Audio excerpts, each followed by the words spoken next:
सभी मित्रों को नमस्कार। देखते ही देखते मित्रों, हम लोग कृष्णा सोबती जी पर केंद्रित एकाग्र की इस अंतिम कड़ी में हैं, 18वीं कड़ी में हैं। और आज हमारे साथ हम सभी के प्रिय लेखक आदरणीय गिरधर राठी जी उपस्थित हैं। मैं आप सभी मित्रों की ओर से उनका हार्दिक अभिवादन करता हूं। अभिवादन। मित्रों, गिरधर राठी जी लंबे समय से कृष्णा सोबती जी के साथ जुड़े रहे। कई बातचीत हुई है, कुछ बातचीत हम लोगों के सामने है, हम लोगों ने उसे हंस पत्रिका में पढ़ा और अब वह सुदीर्घ बातचीत कृष्णा सोबती की और गिरधर राठी जी की पुस्तकाकार भी आ चुकी है। आप सभी जानते हैं कि गिरधर राठी जी ने कितनी मेहनत के साथ कृष्णा सोबती जी की जीवनी दूसरा जीवन का लेखन किया है।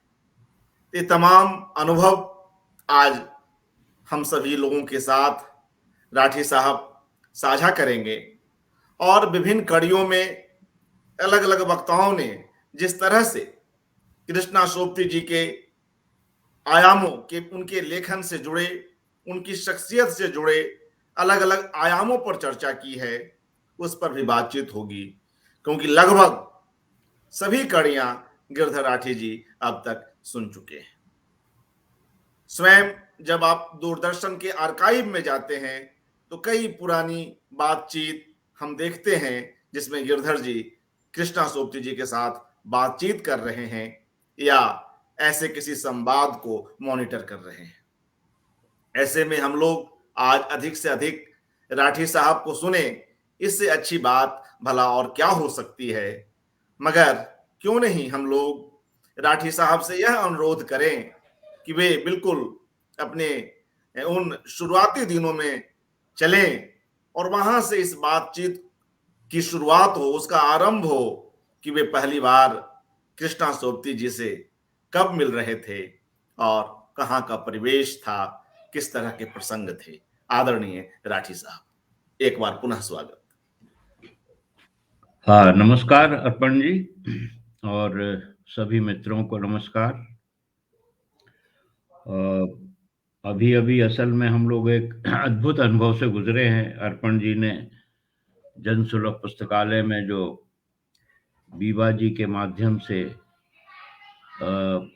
कृष्णा जी का इतना अंतरंग परिचय कराया है कि अभी उस प्रभाव से निकलना बड़ा मुश्किल है और बोलना भी बड़ा कठिन सा ही लग रहा है, क्योंकि भले ही प्रसंग बहुत मालूम हो, लेकिन उन तस्वीरों के माध्यम से और उन तस्वीरों से जुड़े प्रसंगों को देखते सुनते हुए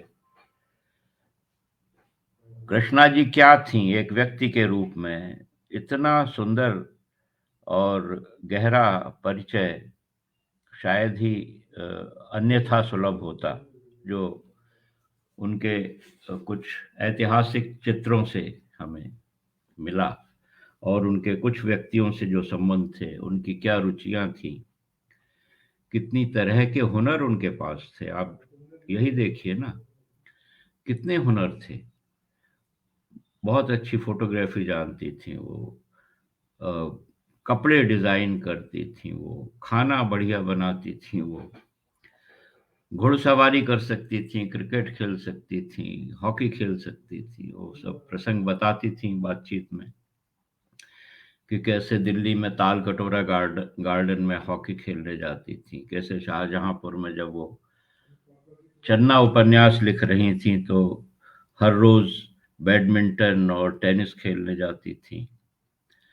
और घुड़सवारी के तो बहुत सारे उनके किस्से हैं ही। 2 बार गिरी और फिर घोड़ों की और घुड़सवारी की बारीकियां उनकी बातचीत में, उनके कुछ लेखन में भी मिलती।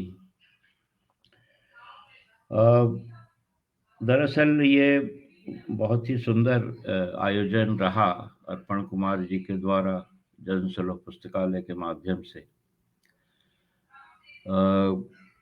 विस्मरण का दौर है, अक्सर आपने हम जैसे लोगों को ये शिकायत करते हुए सुना ही होगा कि और उसमें 8-10 दिन 18 तारीख के उनके जन्मदिन से लेके आज 28 तारीख हो रही है, 10-11 दिन हो रहे हैं।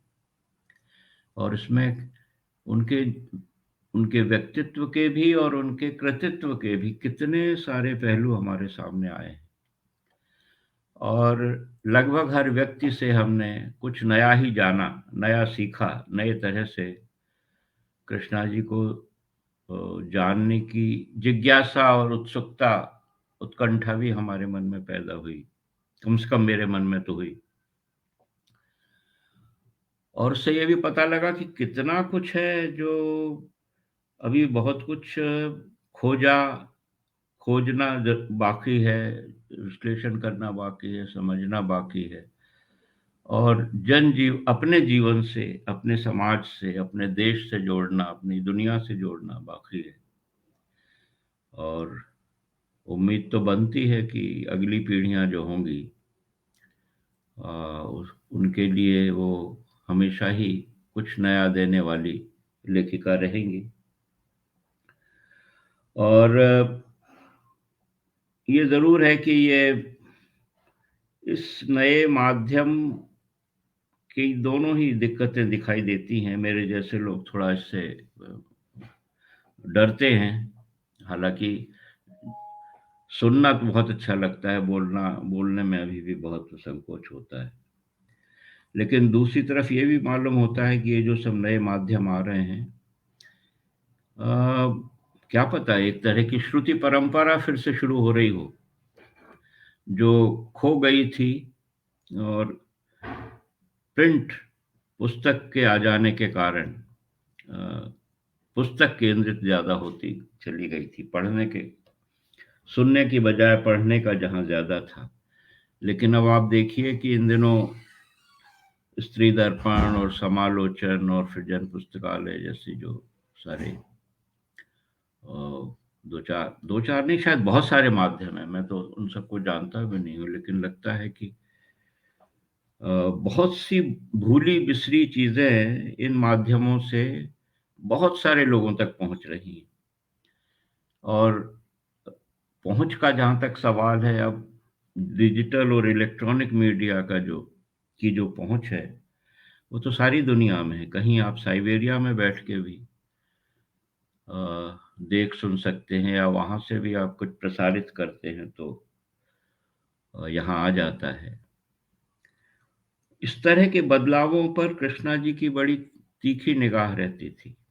वो अपने ज़माने की जितनी भी टेक्नोलॉजीज़ थी, उनमें से बहुत सी टेक्नोलॉजीज़ से उनका बड़ा गहरा परिचय था। छपाई क्या है, किताबें कैसे बनती हैं, फ़ोटोग्राफ़ी कैसे होती है ना? अ, पूरा पुस्तक विज्ञान जो है, पुस्तक को छापने का जो विज्ञान है, उससे जुड़ा हुआ जो कुछ है। और उनसे बात करते हुए लगता था कि ऐसे तो जो भी नया से नया आविष्कार हो रहा है या नई से नई घटना हो रही है, वो अपने अंतिम दिनों तक उससे वाबस्ता रहती थी। उनको पता रहता था कि क्या हो रहा है। और वो चाहे राजनीति के क्षेत्र में हो, चाहे समाज के क्षेत्र में हो, चाहे फैशन के क्षेत्र में हो, चाहे खान-पान में हो, कहीं भी हो। ऐसा समृद्ध व्यक्तित्व बहुत मुश्किल है। मतलब मेरे जीवन में तो मैंने इतना समृद्ध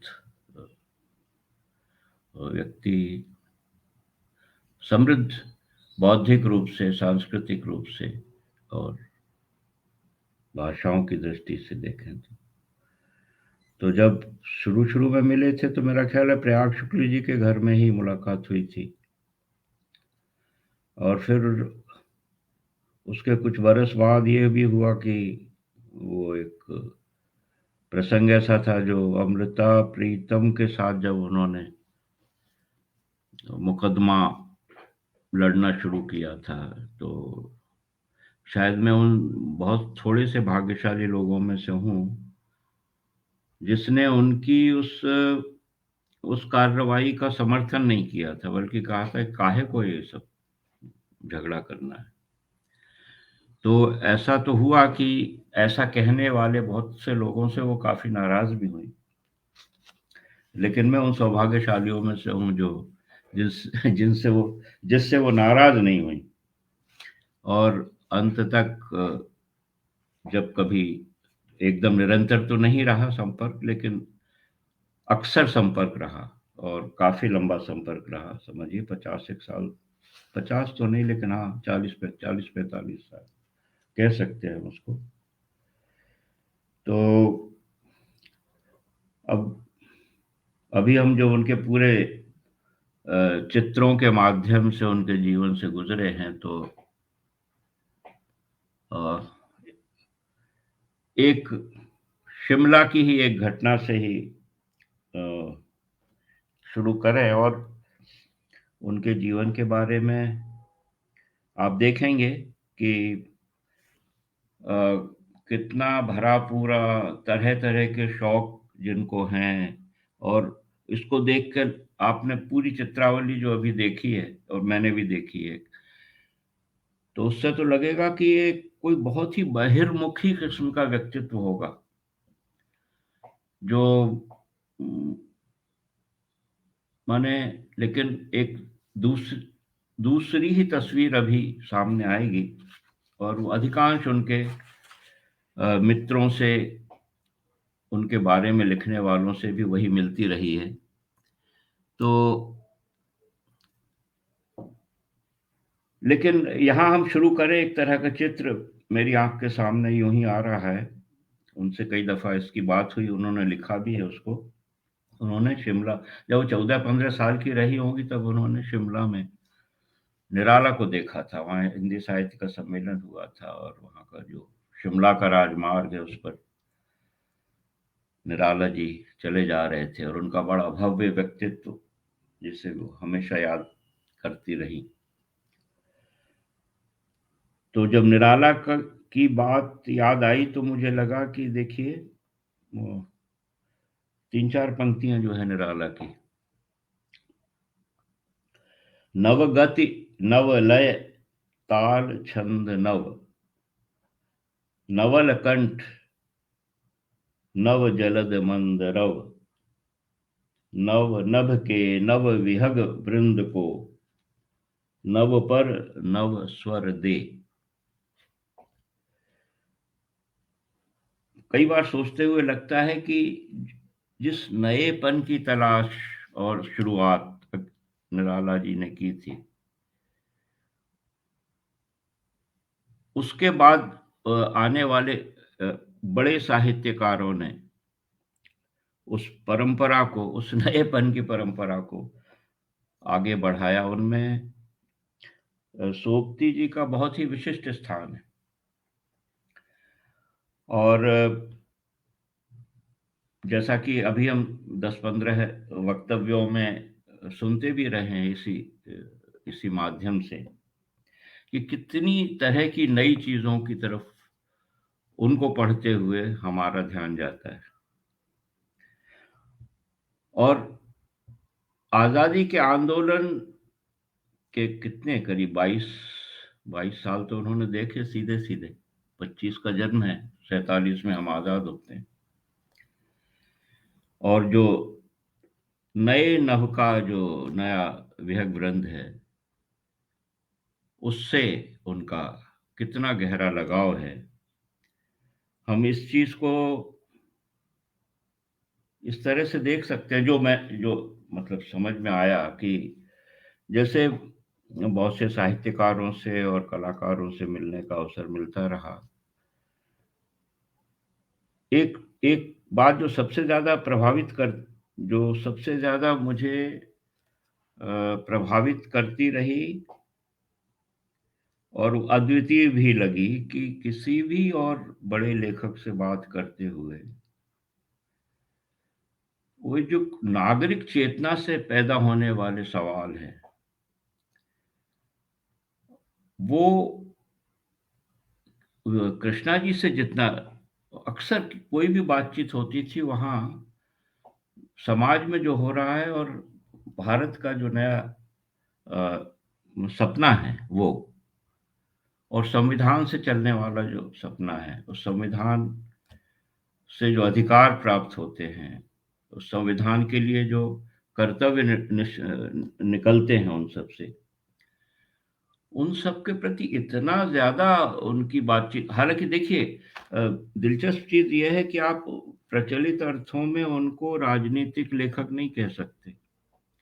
जैसे हमारे बहुत सारे, मान लीजिए यशपाल जी ही थे, या और भी बहुत से। प्रचलित अर्थों में राजनीतिक लेखन नहीं है उनका, जो रचनात्मक लेखन है, लेकिन उसके भीतर इतना कुछ एक नागरिक के रूप में और एक सचेत राजनीतिक विचारक के रूप में, चिंतक के रूप में वो बैठी हुई हैं। जैसे एक तो यही देखिए, जो एक ये भी जो रचनाशील नागरिक का आत्मसंघर्ष नाम से, वो वही जो हंस वाला इंटरव्यू है, वो इस किताब के रूप में आया है। और एक आप देखिए, आपको ध्यान होगा मिल्टन 18वीं सदी में, हालांकि वो पैराडाइज गेन और पैराडाइज लॉस्ट वाला महाकवि था, लेकिन बड़ा भारी पैम्फलेटियर भी था। वो पैम्फलेट्स भी उसने निकाले थे। अभी देखिए, राष्ट्र की साहित्यिक संस्कृति नागरिक समाज की थाती है। उर्दू पुस्तकों को लेकर सरकार द्वारा सांप्रदायिक ध्रुवीकरण क्यों? ये 4-5 साल पहले ये एक पैम्फलेट उन्होंने निकाला। मुझे नहीं मालूम कि हमारे कितने अन्य रचनाकारों ने इस सवाल पर ध्यान दिया होगा कि इस तरह का एक आदेश निकाल दिया गया था कि उर्दू लेखक जो भी किताब वगैरह छापें, और अगर उसके लिए किसी तरह की सरकारी इमदाद मिली हो, तो वो सब ये देख लें कि ये सब कानून के खिलाफ तो नहीं है, देश के खिलाफ तो नहीं है, वगैरह वगैरह। और उस पर उन बहुत व्यथित थी। महादेश भारत का समस्त नागरिक समाज लोकतांत्रिक मूल्यों से मर्यादित है, इतने बड़े अक्षरों में उन्होंने इसको लिखा। और उसमें उन्होंने, आप देखिए कि उस पूरे सवाल को गहरे रचना के गहनतम स्तर पर ले जाकर रखा कि उदाहरण के लिए, अगर हम इसी में से देखें, लेखक के निकट अभिव्यक्ति की स्वतंत्रता सर्वोपरि है, क्योंकि वहीं स्थित है सृजन की उसकी शक्ति। ये ऐसे सवाल हैं कि हम लोग अक्सर बातचीत में तो चलते फिरते ढंग से तो कह देते हैं, लेकिन ऐसा नहीं होता कि वो आपकी चिंता का एक बहुत बड़ा केंद्र हमेशा बना रहे। अब देखिए, जैसे एक दूसरा था, लेखक, सत्ता, संस्कृति और नागरिक, एक दूसरा पैम्फलेट उन्होंने छपवाया था। और ये शुरू होता है भारत के संविधान की प्रतिज्ञा से। और कृष्णा जी की बात करते समय मुझे लगता है कि इस गहरी मान्यता को जरूर हमको ध्यान में रखना पड़ेगा कि प्रकट रूप से किसी तरह का राजनीतिक लेखन न करते हुए भी उनके उनके उनके सर्जना में यह कितनी गहराई तक बैठा हुआ था पूरा हमारा आज़ादी का आंदोलन। और जब हम आज़ाद हो गए तो हमने जो संविधान हासिल किया, उसने किस तरह के समाज की परिकल्पना की।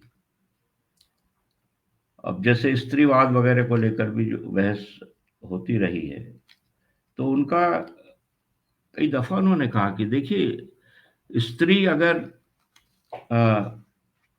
हमारे संविधान ने उसको अधिकार दिया है बराबरी का, एक बराबरी के नागरिक का, इसलिए ये संभव हो पा रहा है कि वो पढ़ सके, इसलिए संभव हो पा रहा है कि वो बाहर निकल सके, नौकरी कर सके, आर्थिक रूप से आत्मनिर्भर हो सके।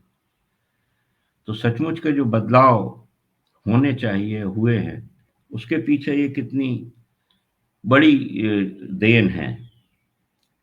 और देखिए, इन्होंने अपने इस पैम्फलेट में इसको सबसे पहले वो छापा है, जो उद्देशिका है संविधान की, और ये पढ़ने लायक है। अब चूंकि हम कृष्णा जी के बहुत सारे पक्षों को हम जान चुके हैं, तो इस एक बुनियादी चीज की ओर फिर से ध्यान अगर जा सके तो अच्छा है। और खास तौर से ऐसे वक्तों में जिनमें हम जी रहे हैं, अपने देश में भी और दुनिया में भी। मैं इसको पढ़ के सुनाना चाहता हूं। हम भारत के लोग भारत को एक संपूर्ण प्रभुत्व संपन्न समाजवादी पंथ निरपेक्ष लोकतंत्रात्मक गणराज्य बनाने के लिए तथा उसके समस्त नागरिकों को सामाजिक, आर्थिक और राजनैतिक न्याय, विचार, अभिव्यक्ति, विश्वास, धर्म और उपासना की स्वतंत्रता, प्रतिष्ठा और अवसर की समता प्राप्त कराने के लिए तथा उन सब में व्यक्ति की गरिमा और राष्ट्र की एकता और अखंडता सुनिश्चित करने वाली बंधुता बढ़ाने के लिए दृढ़ संकल्प होकर अपनी इस संविधान सभा में आज तारीख 26 नवंबर 1949 ईस्वी, मिति मार्गशीर्ष शुक्ला सप्तमी, संवत 2006 विक्रमी को एतद्द्वारा इस संविधान को अंगीकृत, अधिनियमित और आत्मार्पित करते हैं। अभी अभी हमने एक संविधान दिवस भी मनाया है कुछ ही दिन पहले, और उससे जुड़ी जो घटनाएं हैं उनको याद करने के संदर्भ में ही ये इस ओर ध्यान गया कि देखिए, मुझे नहीं पता कि किसी और लेखक ने अपनी किसी रचना में सबसे पहले संविधान की इस प्रतिज्ञा को कभी लिखा हो, छपाया हो।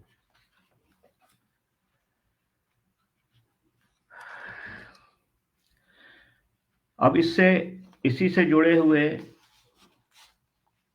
इससे अधिकार और शक्ति और हिम्मत ग्रहण करते हुए जो रचनाशीलता उनकी है,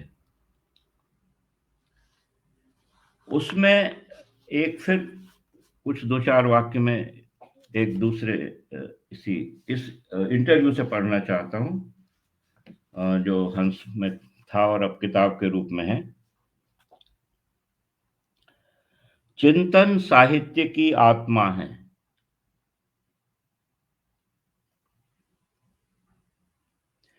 जिस जोखिम, खतरों और चुनौतियों से आज का लेखक और लेखन दोनों घिरे हैं, उनमें हर कलम को अपने को याद दिलाते चले जाना बहुत जरूरी है कि लेखक से बड़ा लेखन है, और लेखन से भी बड़े वे मूल्य हैं जिन्हें जिंदा रखने के लिए इंसान बराबर संघर्ष करता आया है, बड़ी से बड़ी कीमत चुकाता आया है।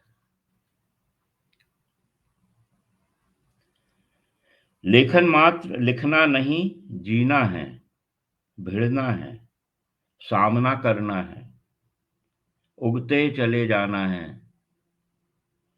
लेखक को उगना होता है हर समय, हर मौसम और हर स्थिति में, अलग अलग पीढ़ियों के साथ, नजदीक और दूर होते रिश्तों के साथ, इतिहास के फैसलों और फासलों के साथ, जिंदगी के व्यापक सरोकार के साथ।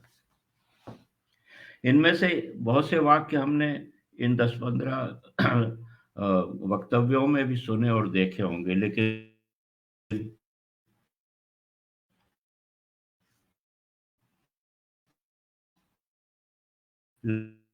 लगता है कि मैं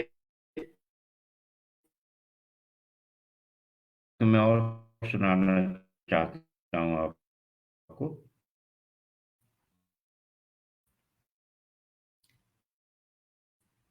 जी, आवाज आ रही है राठी साहब? लेखक अगर जी। समाज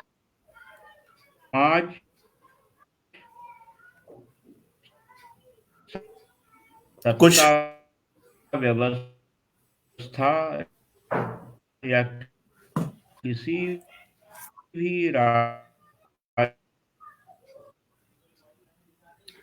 जी, कुछ इंटरनेट के कनेक्शन की समस्या है, इसलिए मित्रों हम राठी साहब के वक्तव्य को भली भांति नहीं सुन पा रहे हैं। मैं उम्मीद करता हूं कि वे शीघ्र हमसे जुड़ेंगे। आप जानते हैं कि यह पुस्तक कृष्णा सोबती की जीवनी दूसरा जीवन गिरधर राठी जी की ओर से लिखी गई, जो सेतु प्रकाशन की ओर से प्रकाशित है।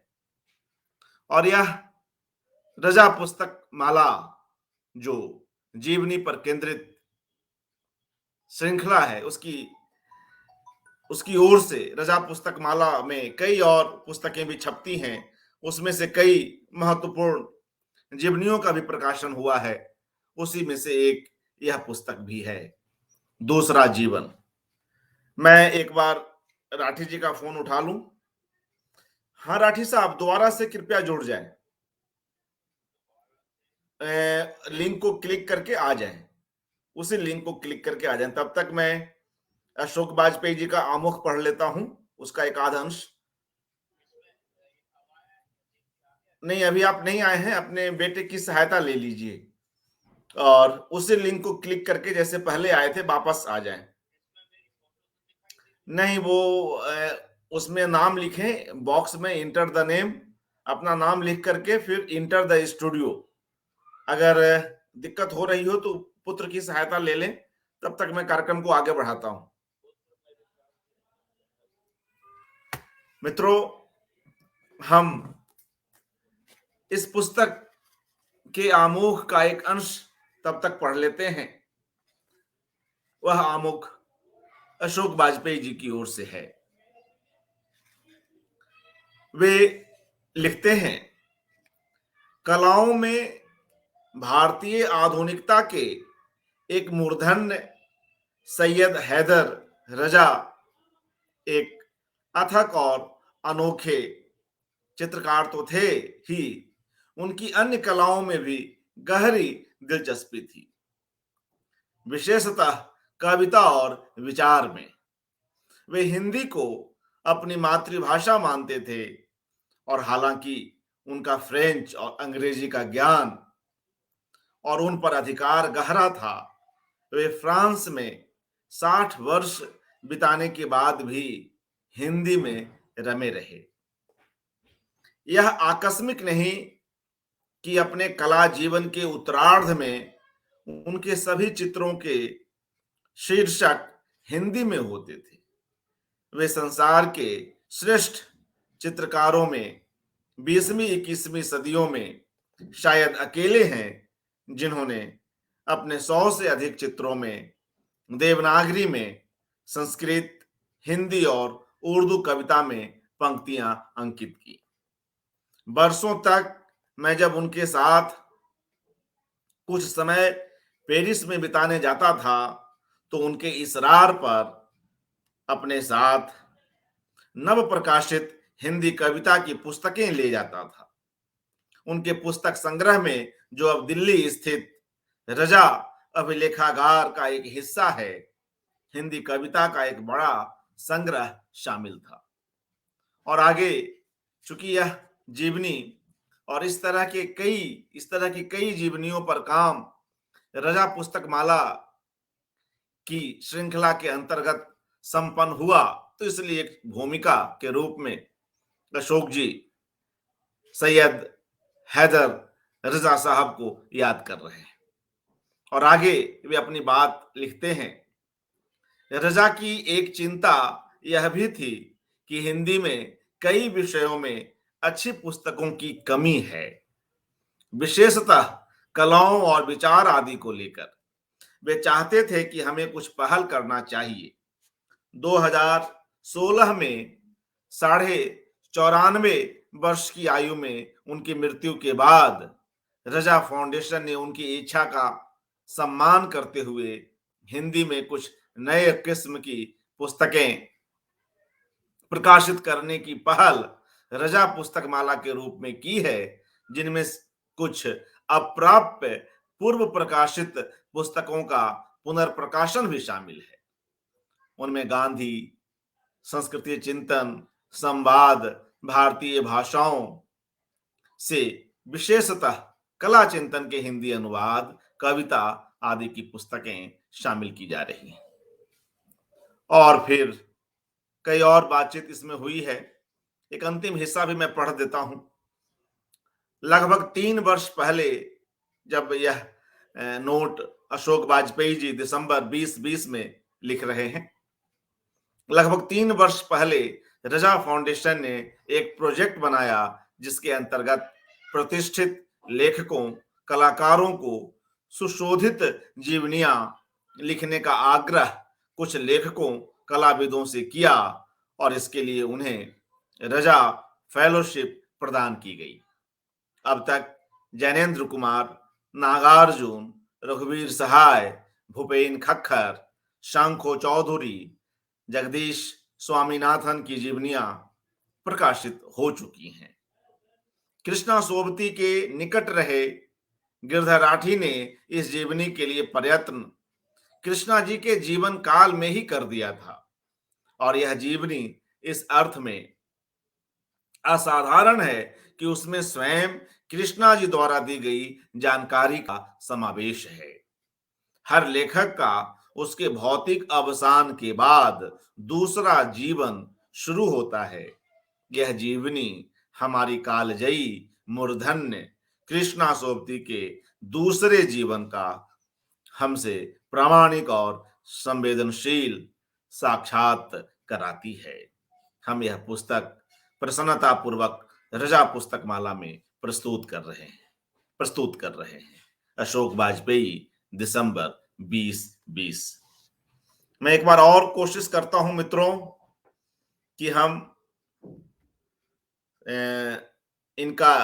इनसे संपर्क करें राठी साहब से, क्योंकि आज का यह वक्तव्य काफी महत्वपूर्ण है और उन्हें सुनना भी आवश्यक है।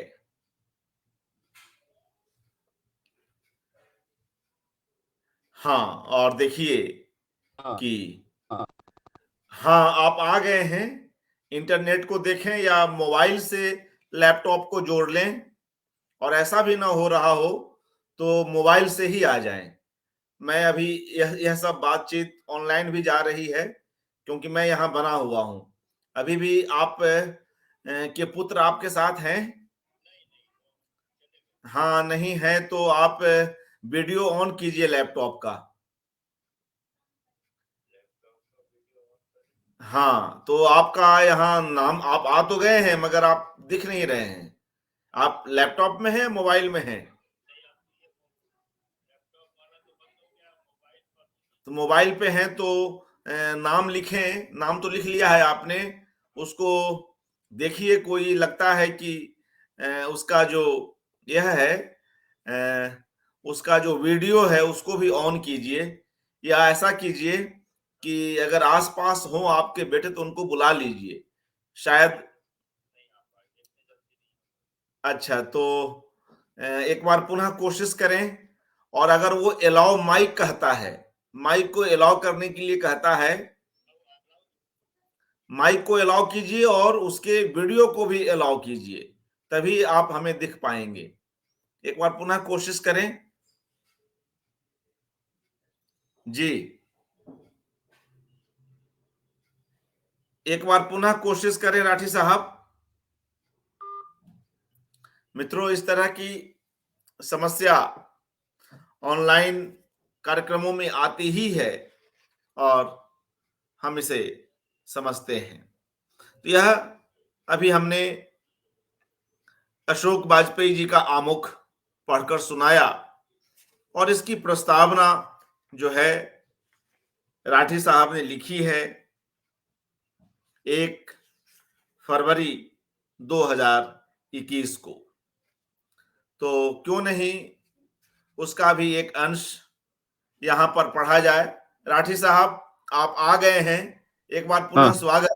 जी, थोड़ा सा आवाज अपने को, जी आ रही है, बस मोबाइल को कहीं आप टिका लें, मोबाइल को आवाज कहीं आ टिका। रही है? जी आ रही है, हेलो। जी आवाज आपकी आ रही है। अच्छा अच्छा, हाँ हाँ। बस मोबाइल को टिका लें, स्टेबल कर लें खुद को, कोई दिक्कत नहीं, फिर आगे बातचीत को बढ़ाते हैं। आप अपने मोबाइल को कहीं टिका लें। जी, तब तक अच्छा मैं, हाँ, आपकी प्रस्तावना का एक अंश पढ़ लेता हूं, पहला ही पैरा पढ़ लेता हूं, इसके बाद हम राठी जी को सुनेंगे। अच्छा। जी, अपनी प्रस्तावना की शुरुआत में राठी साहब लिखते हैं, कृष्णा जी से मिलने, बोलने, बतियाने की अनेक खूबियां 50 बरस के स्मृति पिटारे में उलझी पुलझी जमा है। मैं आपको एक बार देख रहा हूं कि आप ठीक से फ्रेम, नहीं, थोड़ा सा फ्रेम में अपने को लाएं, क्योंकि आपका चेहरा नीचा हो गया है। जी, मोबाइल को थोड़ा सा नीचे रखेंगे तो आपका फ्रेम सही बन जाएगा।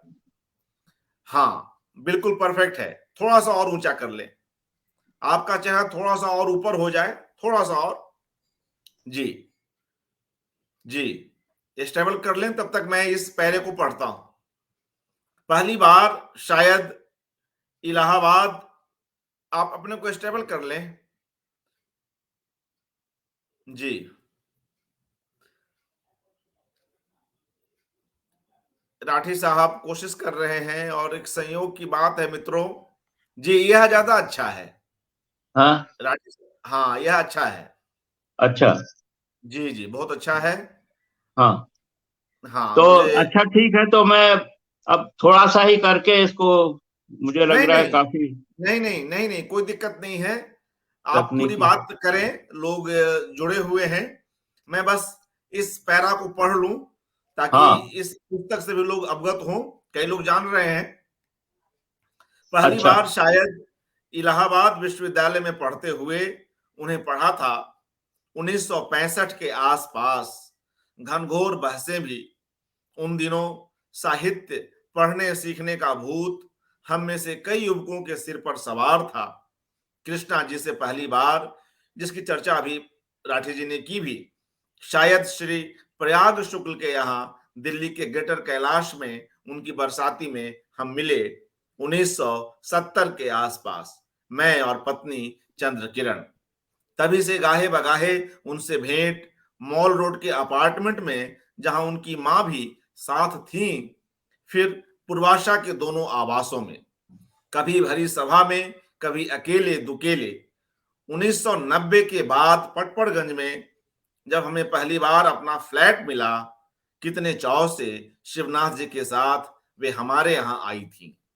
उस मौके को याद करते हुए गौरी पंत और उनके बेटे सुधीर पंत, दोनों ही लेखक एवं चित्रकार, दोनों ही मित्र, अच्छे पड़ोसी, उन दोनों की याद ना आए यह असंभव है। कृष्णा जी का घरेलू नाम जीजी, वहीं सुधीर से पहली बार सुना था, उनकी जन्म तिथि भी तभी जानी। तो यह इस जीवनी कार की गिरधर राठी जी की प्रस्तावना है और प्रस्तावना का पहला ही अनुच्छेद है, पहला ही पैरा है जो हमने पढ़ा।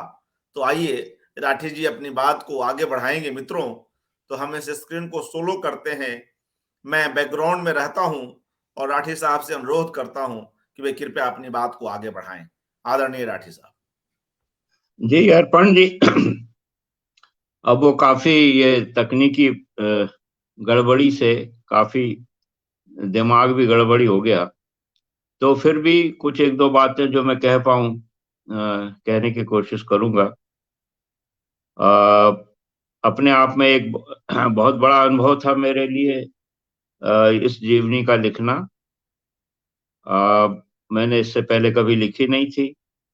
और सच तो वैसे ये भी है कि सन 71-72 में ही जब मैं दोस्तोयेव्स्की को पढ़ता था, तो मेरी बड़ी प्रबल इच्छा ये हुई थी कि दोस्तोयेव्स्की की जीवनी मुझे लिखना चाहिए। तो लेकिन खैर शायद उतनी मेहनत करने की या अवसरों की कमी, रहा जो भी कारण रहा,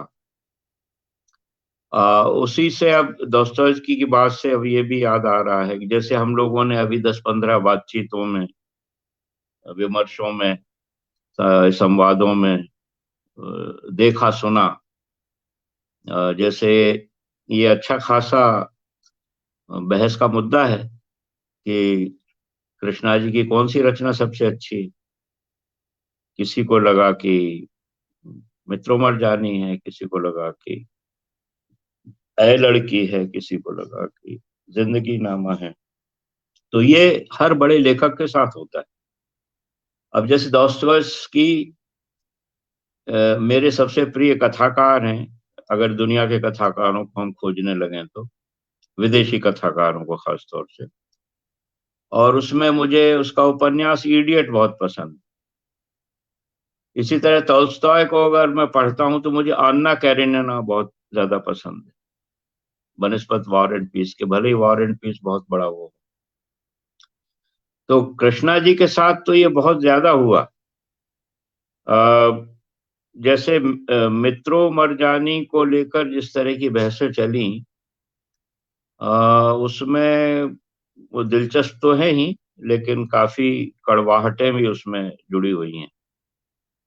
मैं इसमें से इस दूसरा जीवन में से कुछ कुछ कुछ एक प्रसंग, छोटे छोटे अंश, प्रसंगों के कुछ अंश रखना चाहता हूं, और उससे उसके बाद अगर बात कुछ निकलेगी तो देखते हैं। मित्रों का भाग्य।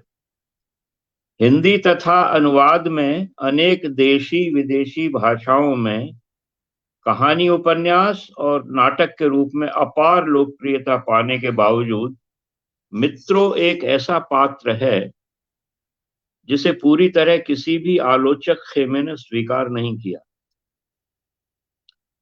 तथाकथित पितृसत्तावादी या परंपरावादी आलोचक वर्ग ने मित्रों को इसलिए क्षमा कर दिया कि उसने अंत में पति और परिवार की शरण ले ली। नारीवादी या मातृ सत्तावादी आलोचक वर्ग में वह तब तक क्षम्य रही जब तक वह स्त्री देह लिखती रही, लेकिन उसकी कहानी का अंत उन्हें कभी रास नहीं आया। आपको ध्यान होगा, अभी जो आप लोगों ने विमर्श सुने उसमें भी ये बात आई है। पहले वर्ग की बानगी विश्वनाथ त्रिपाठी और दूसरे खेमे की बानगी सविता सिंह के विवेचनों में देखी जा सकती है। और आम पाठकों के लिए मित्रों क्या है? कुतूहल, रोमांच, चुनौती इत्यादि की प्रतिपूर्ति वह बहुतों के लिए होगी, लेकिन क्या उसे सराहना, अनुकरण, तादात्म्य के योग किसी ने समझा होगा? सुखांत होते हुए भी क्या मित्रों मर्जानी कैथारसिस की ही संवाहिका है, या क्या हम बेटोल ब्रेस्ट वाले ए इफेक्ट, एलियनेशन वाले चश्मे से उसे देखकर तादात्म्य के मोहपाश से बच निकलते हैं?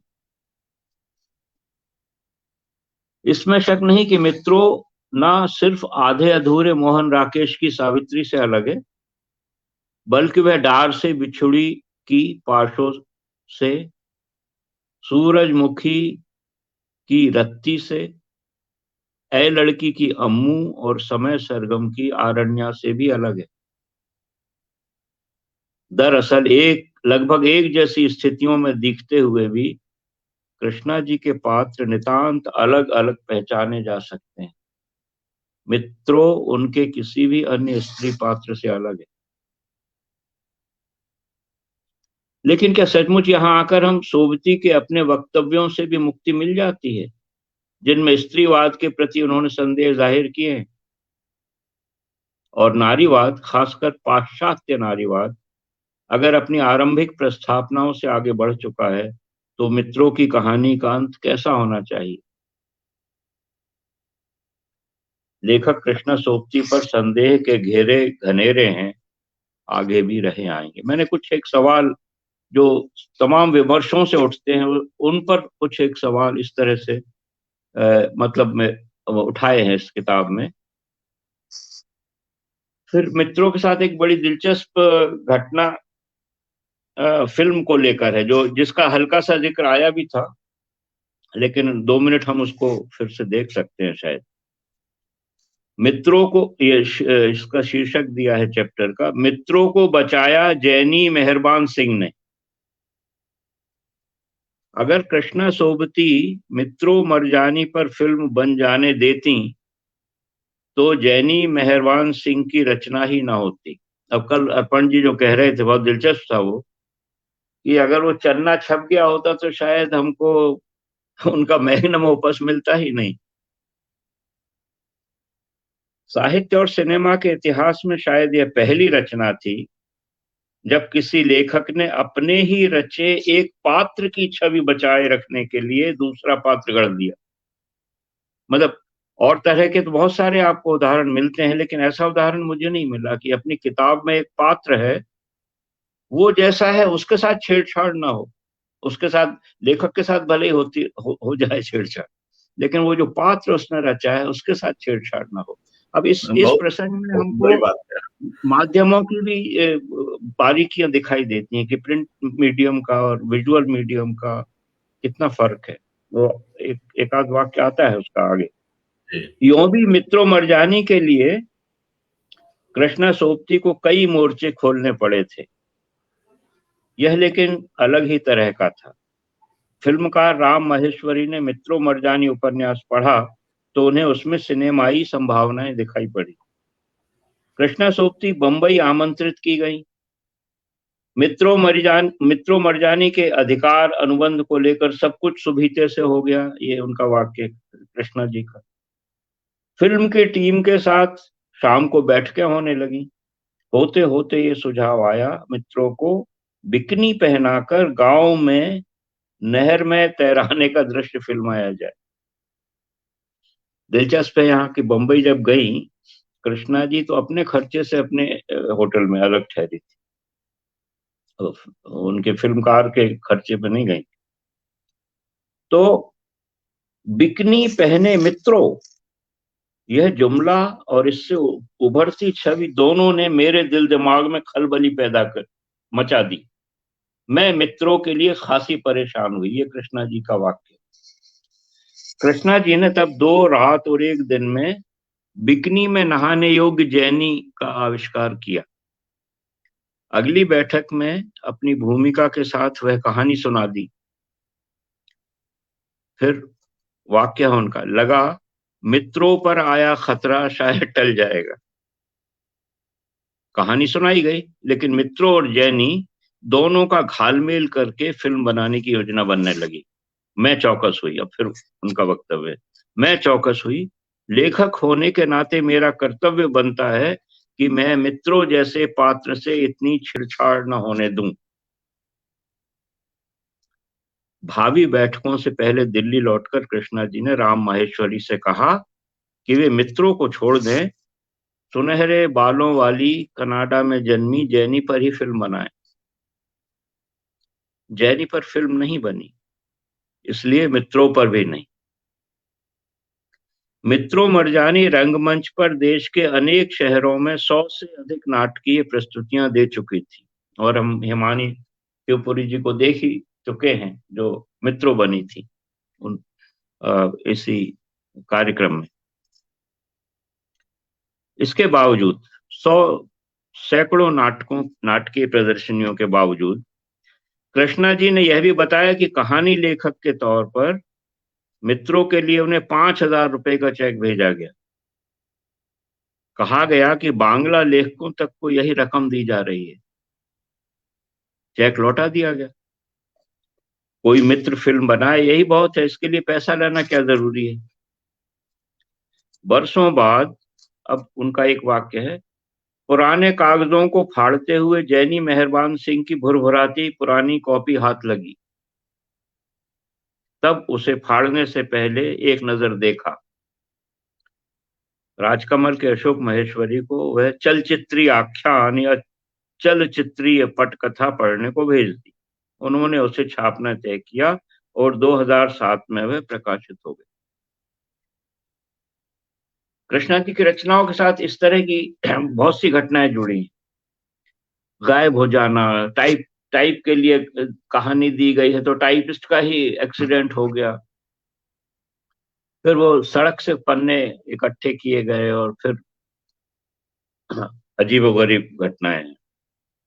खुद नहाने के दृश्य कृष्णा सोबती की स्मृति में सदैव हरे रहे। एक बहुत दिलचस्प चीज है ये नहाने को लेकर, बिकनी और ये सब जो है, तो नहाने के दृश्य उनके जीवन के और वहां से निकलकर जो उनकी रचनाओं में आए हैं उनका हल्का सा संकेत यहाँ है।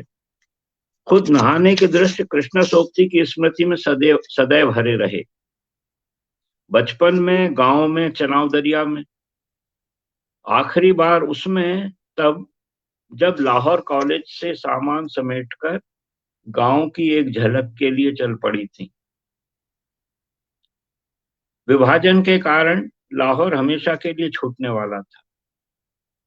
चन्ना उपन्यास में कॉलेज से एक अपरिचित से व्यक्ति के साथ कार में घर जाते हुए नदी दिख जाती है। ये चन्ना उपन्यास में आता है प्रसंग। चांदनी रात में उसकी टलमल रजत लहरें उसे खींच लेती हैं। कपड़ों सहित उसमें नहाकर आंखों की किंचित ओट पाकर वह कपड़े बदलती।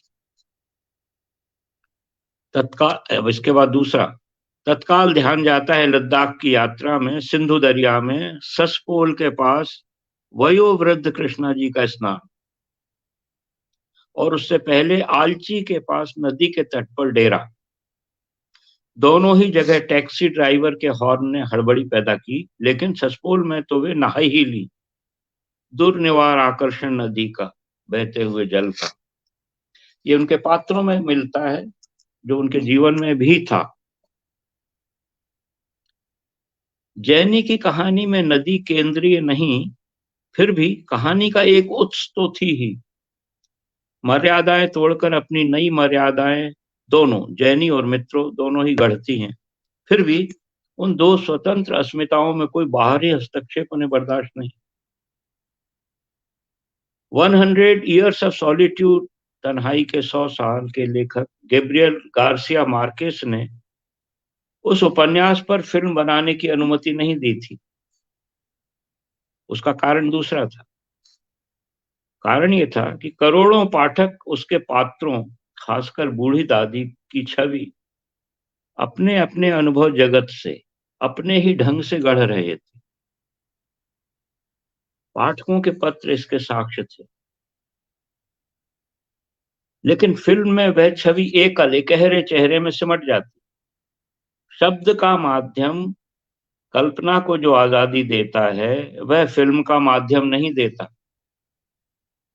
जब भी किसी पात्र को आप याद करेंगे वह उसी चित्रित फोटोग्राफी में अंकित मूर्ति के रूप में मन की आंखों में उभरेगा। पढ़े हुए शब्द से असंख्य मूर्तियां बनती बिगड़ती रहती। उस उपन्यास के पाठकों ने अपनी अपनी दादियां गढ़ ली थी। फिल्म बन जाती तो उसके बाद वही एक छवि आती जो भी एक्ट्रेस उसकी रही होती। जरूर दृश्य माध्यम से वैविध्य प्राप्त हो सकता है, पर कल्पना तब उदाहरण के लिए सहगल, दिलीप कुमार और नवीनतम हीरो के चेहरों में, गिने चेहरों में ही इस देवदास को देख पाते हैं हम आज।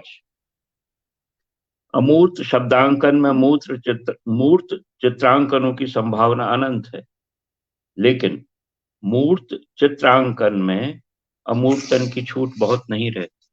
ये विजुअल और ऑडियो या दूसरे माध्यम का। कृष्णा जी ने फिल्मांकन की मनाही मार्केस के तर्कानुसार नहीं की थी, विवरण वर्णन की अपेक्षा मूर्त चित्रांकन से अपने पात्रों एवं दृश्यों को साकार करने की महारत उन्हें एक अन्य तर्कणा में ले गई। देखिए, खुद कृष्णा जी लिखकर भी मूर्त चित्र पैदा कर देती हूँ, वर्णन वाली शैली नहीं है उनकी। तो लेकिन तर्क क्या था? वे स्वयं द्वारा अंकित अपने पात्र की छवि अक्षुण्ण अनन्य रखना चाह रही थीं।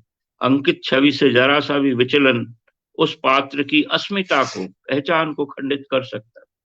अब देखिए यहाँ कितना अजीब सा पूरा परिदृश्य है कि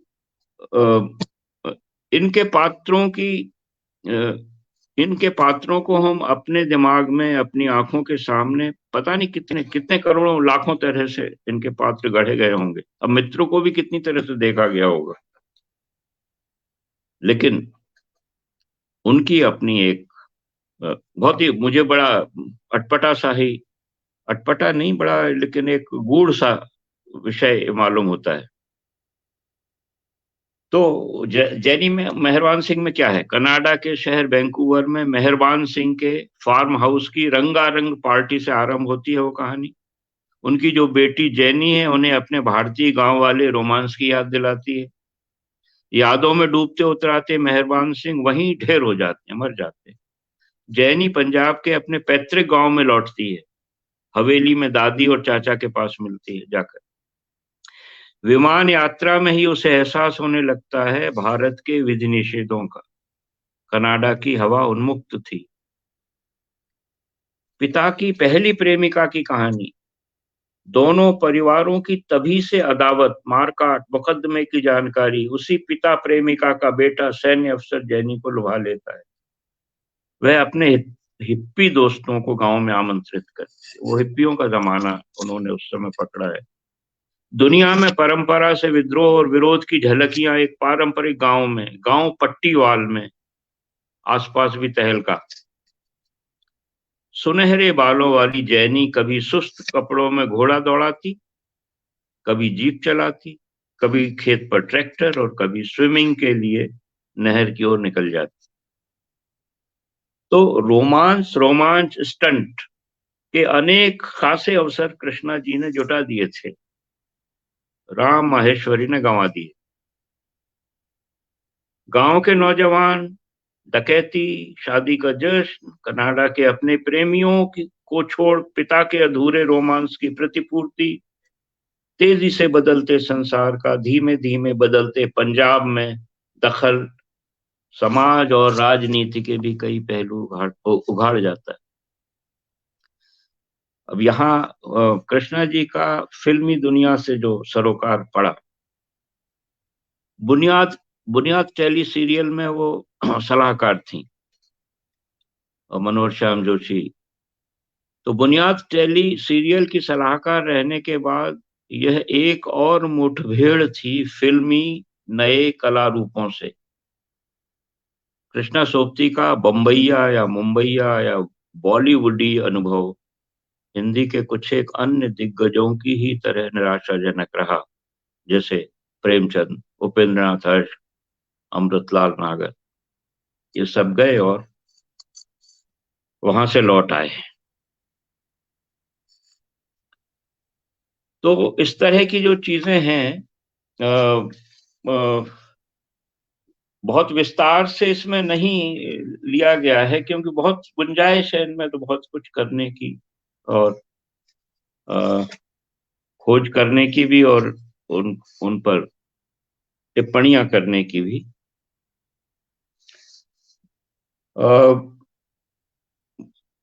हम इन 10-15 संवाद, 17-18 संवाद जो हमने सुने हैं, उनमें हमने देखा है कि विश्लेषण के कितने सारे औजार इस्तेमाल हुए हैं और कितनी तरह के कृष्णा जी की रचनाओं को देखने के कितनी तरह के कोण भी निकले हैं। एक बहुत अलग तरह का कोण दिया है शोधकर्ताओं के लिए कुछ नई दिशाएं इतालवी हिंदी विदुषी मरियोल्ला अफरीदी ने भी दिखाई हैं। बचपन से समय सरगम तक की यात्रा पर नजर डालते हुए वे कहती हैं कि, अब ये कोटेशन है, कृष्णा सोबती की रचनाएं अत्यंत भिन्नताएं लिए हुए हैं, लेकिन उन्हें दो मूल आधारों पर जांचा जा सकता है। एक तो यह कि उनमें हर एक में दो आवाजों में मौजूद है वो खुद, दो आवाजों, कृष्णा जी हर रचना में। और दूसरा यह कि वे अतीत और वर्तमान के आपसी रिश्तों से जूझती हैं। दो आवाजों से आशय शायद यह है कि अपने लिखे हुए को वाचिक रूप से किसी को संबोधित करने की मानो अनिवार्यता वह महसूस करती। अगर आप देखें तो हमारी कितनी कितनी सारी कथाएं उस कागभूषुंड गरुड़ के ही की है। कागभूषुंड किसको कौन सी रामायण सुना रहे हैं, शिव जी पार्वती जी को कौन सी रामायण या कथाएं सुना रहे हैं वगैरह। तो एक व्यक्ति दूसरे व्यक्ति को सुना रहा है, जैसे एक अकेले एक के होने से वो कथा पूरी नहीं होती हो, जैसे उस परंपरा से कहीं जुड़ती हैं कृष्णा जी।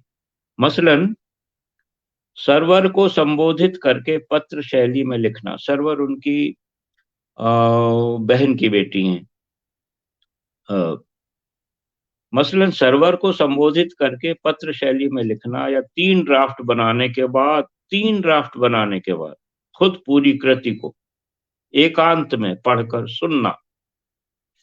ये शब्दों के आलोक में अगर आप लोगों ने देखा हो तो उसमें सर्वर के को संबोधित करके बहुत कुछ उन्होंने अपने बारे में भी लिखा है, और तमाम रचना जगत की और चीजों के बारे में, और प्रकृति के बारे में, शिमला के बारे में। और तीन ड्राफ्ट तो बनाती थी, ये तो हम लोग सुन ही चुके हैं कार्यक्रमों में। हर रचना के तीन कार्यक्रम। शायद एक आध रचना है जिसका तीसरा ड्राफ्ट नहीं बना पाई थी, ए लड़की का शायद। कृष्णा जी ने बताया है, या जैसे आप संवाद में देखिए, कृष्ण बलदेव वैद के साथ जो संवाद है, पुस्तक है वो भी, कृष्णा जी ने बताया कि जिंदगी नामा जैसी भारी भरकम टेक्स्ट को भी उन्होंने एक ही बैठक में पूरा सस्वर पढ़कर सुना। सस्वर, खुद अकेले में बैठ के। यह निश्चय ही ऐसा काम है जो मूलतः कवियों में आम है।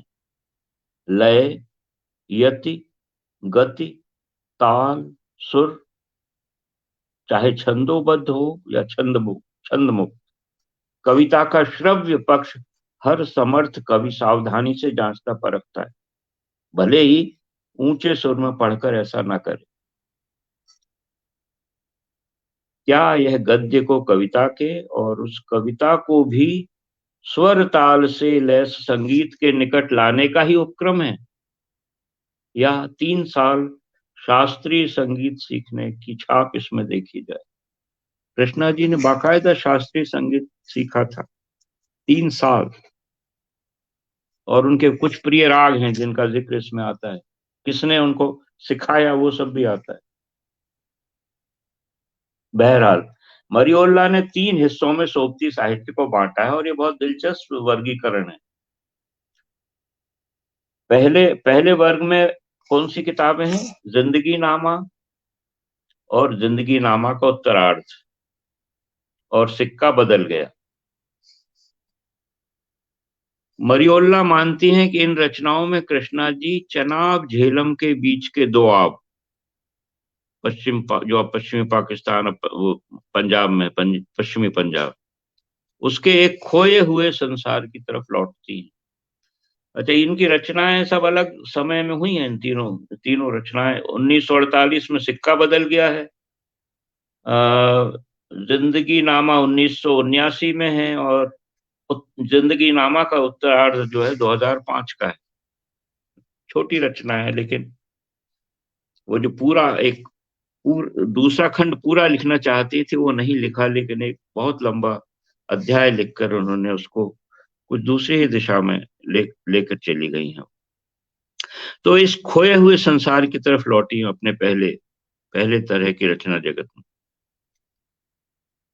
दूसरी रचनाएं वे हैं जहां स्मृति की आवाजें सुन पड़ती हैं, जहां स्मृति को एक युक्ति की तरह प्रयुक्त किया गया है।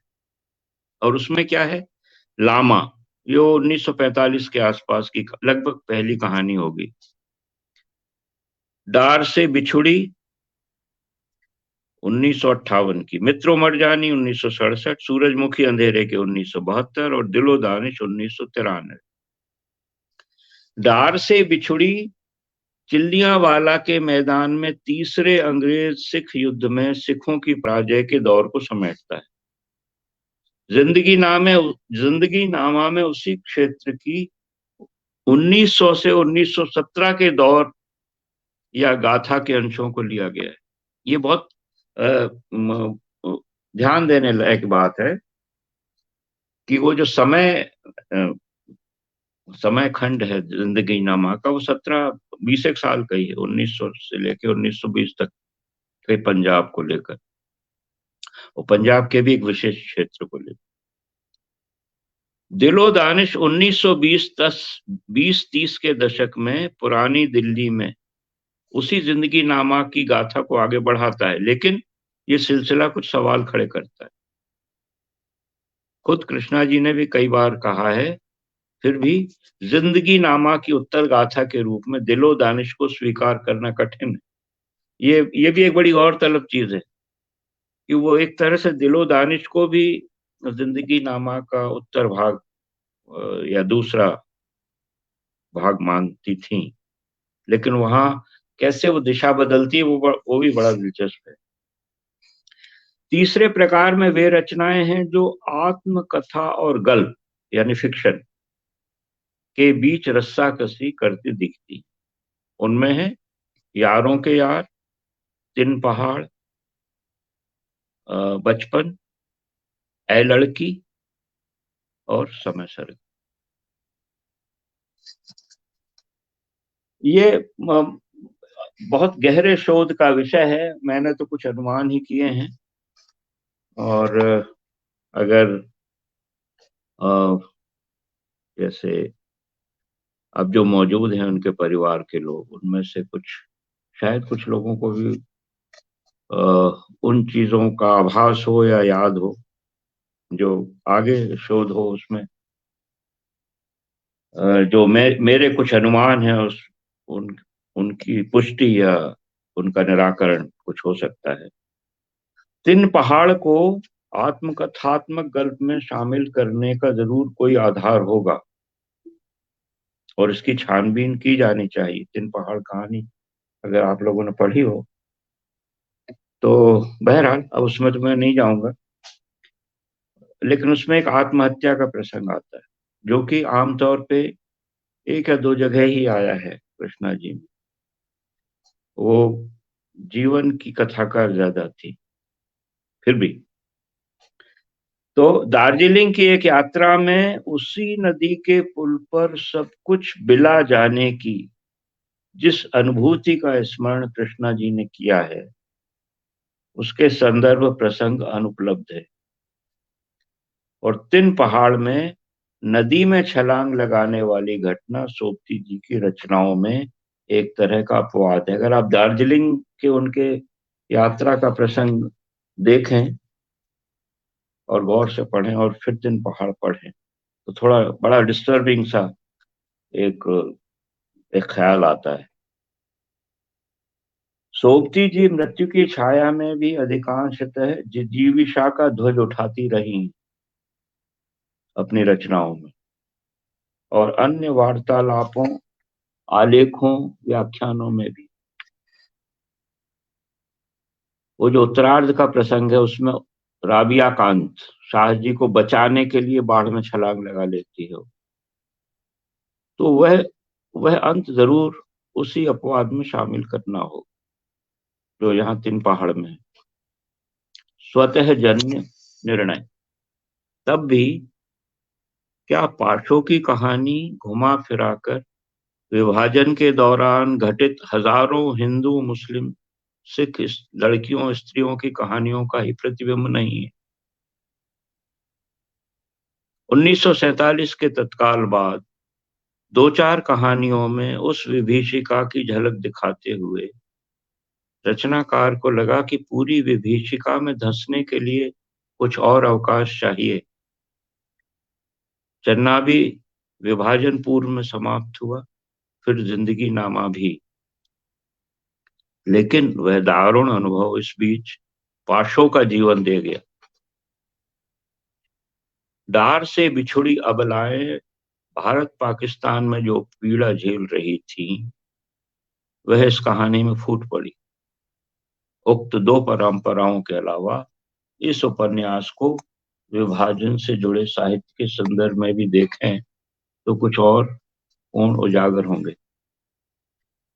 तो बहुत सारी चीजें उनके जीवन की, उनकी रचनाओं से जुड़ी हुई हैं।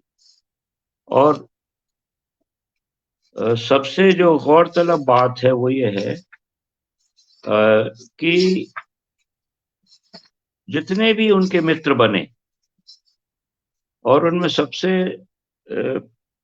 एक सटीक वाक्य जो दिया गया, वो दिया निर्मला जैन ने कि she is an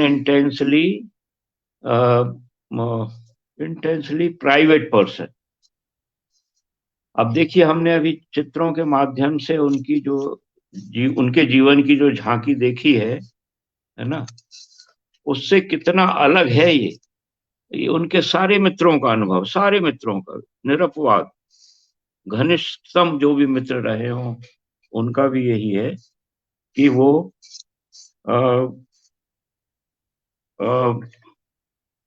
intensely personal व्यक्ति हैं। देखिए, मैं बताता हूँ कहाँ है। हाँ, इसमें एक पैराग्राफ में पढ़ के सुनाता हूँ। उनकी बहुत पुरानी ठेठ दिल्ली की बाशिंदा मित्र डॉक्टर निर्मला जैन, उनकी एक किताब है कथा समय में 3 हमसफर। मैं इस किताब में इस जिज्ञासा के सार्वभौमिक प्रत्युत्तर को इस एक वाक्य में पिरोया गया है। She is a very private person.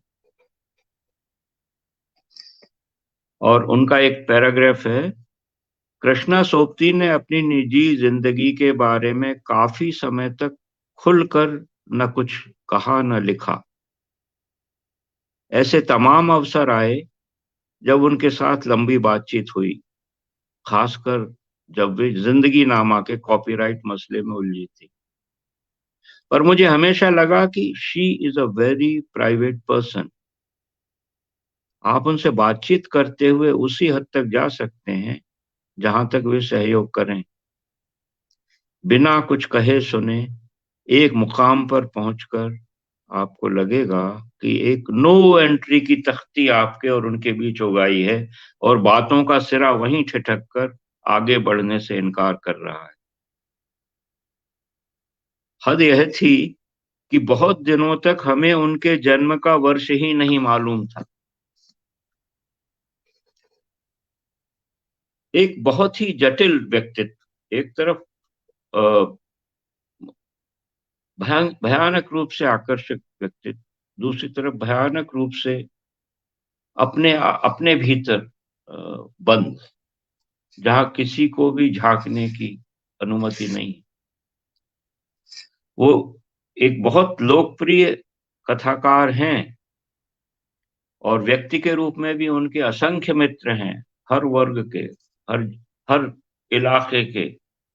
और आपने आज देखा ही कि उनके अपने परिवार में ही कितना बड़ा वैविध्य है, किन किन क्षेत्रों में लोग सक्रिय हैं। उसी तरह उनके मित्रों की संख्या असंख्य है। फिल्म, सिनेमा, म्यूजिक, डांस, वहां सबसे लेके आपके लेखक, टैक्सी ड्राइवर, और क्या कौन नहीं।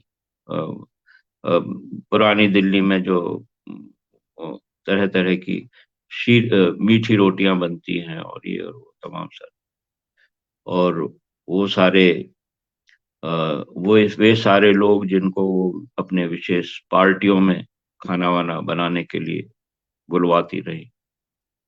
तो इतना बड़ा सामाजिक दायरा जिसका हो,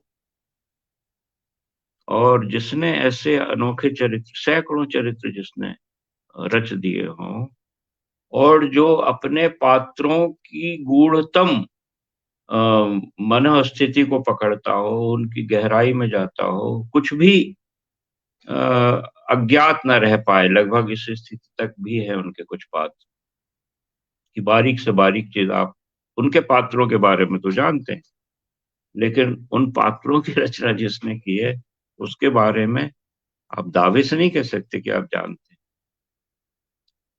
ये एक एक रहस्यमय पहेली भी इसमें है। इतने लोगों को जानने के बाद भी आप ये नहीं कह सकते कि कृष्णा सोबती हर दिल अजीज थी या वो अजात शत्रु थी, ऐसा नहीं है। कृष्णा जी के असंख्य शत्रु भी थे और बहुत कड़वे अनुभव भी लोगों के थे उनके साथ, जो छप भी चुके हैं, जिनके बारे में तो लोग लिख भी चुके हैं, बोल भी चुके हैं, छप भी चुके हैं, तरह तरह। तो यह एक अनोखी प्रतिभा है। और बहुत कुछ है जो, और बहुत सारे कोण हैं जिनको देखते रहना होगा, और आगे शायद उनकी रचना की ताकत ऐसी है कि उनको देखा जाएगा, उसके लिए किसी को कहने की जरूरत भी नहीं पड़ेगी। और आज देख ही चुके हैं, इन संवादों के जरिए भी हमने देखा कि दुनिया में कितने देशों में, कितनी भाषाओं में, अपने देश में भी और दूसरे देशों में भी कितनी भाषाओं में अनुवाद होने लगे। और उन उनकी रचनाओं से जो नवीनतम थियरीज हैं ना, पोस्ट मॉडर्न और उसके बाद की भी जो थियरीज हैं, फेमिनिज्म की आरंभिक, फेमिनिज्म की मध्यकालीन, फेमिनिज्म की अत्याधुनिक, उत्तराधुनिक थियरीज तक की भावभूमि और जो आधार भूमि है, उनमें से भी बहुत सारी चीजें कृष्णा जी की रचनाओं में नजर आती हैं। और बिल्कुल सहज ढंग से ही आपका ध्यान जाता है कि हम कृष्णा जी को पढ़ रहे हैं तो हम विश्व के अनोखे रचनाकारों के प्रति जितने आदर से और आश्चर्य से जुड़ते हैं, शायद उसी स्तर पर कृष्णा जी भी हमको जोड़ती हैं। अगर हम विश्व साहित्य से परिचित है तो ये बिल्कुल सही है कहना, जो कहा भी गया यहाँ, एक दो वक्ताओं ने कहा भी इस चीज को कि एकदम हम उस धरातल पे बड़े मतलब निसंकोच देख सकते हैं, उसमें किसी तरह का अ, हीनता बोध या श्रेष्ठता बोध की बात नहीं है। बहुत कुछ ऐसा है जो हमें आकर्षित करेगा, और बहुत समय हो चुका है और ये अवसर मिला, ये मैं बहुत बहुत खुशी हुई। सबसे ज्यादा खुशी मुझे इस बात की है कि इस दौर में जिन लेखकों को और जिनकी रचनाओं को याद किया जाना चाहिए, खास तौर से इस दौर में, उसमें कृष्णा जी बहुत जरूरी हैं। और इस बहाने अगर ये उनको फिर से केंद्र में वो आ रही हैं तो एक बहुत ही अच्छी बात, जरूरी बात। नमस्कार जी, अच्छी बातचीत रही हाँ राठी साहब।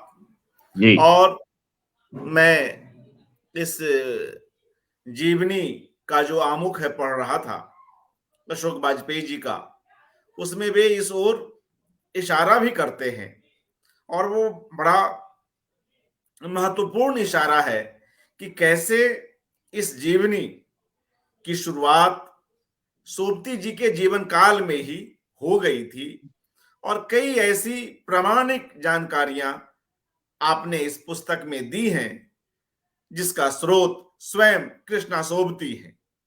तो इस पर भी कुछ कहें, इससे जुड़े कुछ अनुभव भी बतलाएं कुछ, तो अच्छा हो। फिर कभी रखें, ऐसा करें।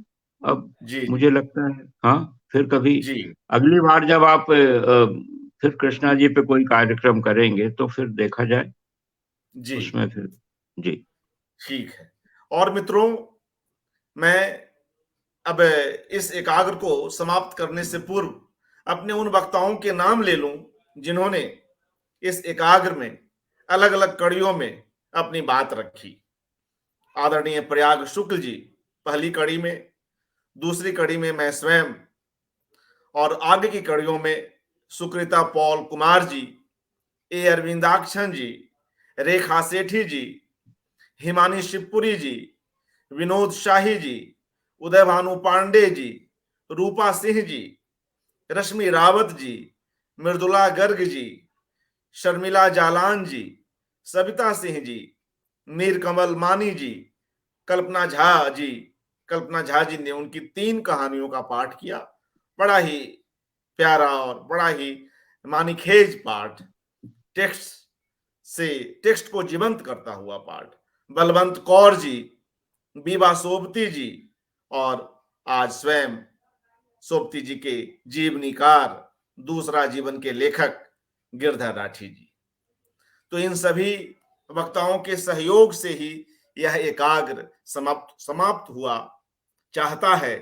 यह एकाग्र जो 18 तारीख से जारी है, 18 फरवरी से लेकर 28 फरवरी तक। मगर मित्रों, क्यों नहीं जाते जाते हम लोग कृष्णा सोबती जी के उन चित्रों से गुजरते चलें जो चित्र हमें राठी साहब की ओर से प्राप्त हुए हैं। बेहद महत्वपूर्ण चित्र हैं, अलग अलग अवसरों के चित्र हैं, और इसके माध्यम से भी हम अपने लेखक को हमेशा याद रखेंगे। तो आइए चित्रों को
जी।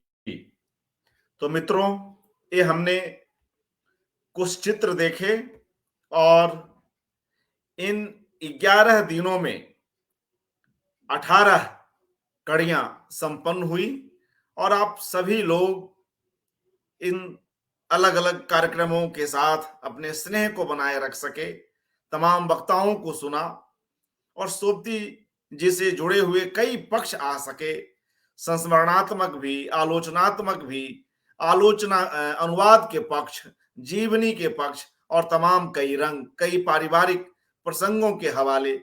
तो इस तरह से हम अपने प्रिय रचनाकार के लिए जो थोड़ा बहुत कर सके, उसका एक संतोष है और आगे भी कुछ और अवसरों पर हम निश्चय ही उन पर केंद्रित कार्यक्रम करेंगे, क्योंकि इस बार भी कई ऐसे और महत्वपूर्ण वक्ता कुछ-कुछ कारणों से आने से रह गए। फिलहाल के लिए इस एकाग्र को यहीं पर समाप्त किया जाता है। आदरणीय राठी साहब का और तमाम वक्ताओं का हार्दिक आभार, जो इस एकाग्र की अलग-अलग कड़ियों में हमारे साथ बने रहे नमस्कार, और सबको नमस्कार, धन्यवाद। हमारे निमंत्रण का मान रखा। तमाम मित्रों का, जिन्होंने इतनी रुचि के साथ, इतने उत्साह के साथ ये सभी कार्यक्रम सुने। शुक्रिया राठी साहब। शुभ जी। रात्रि।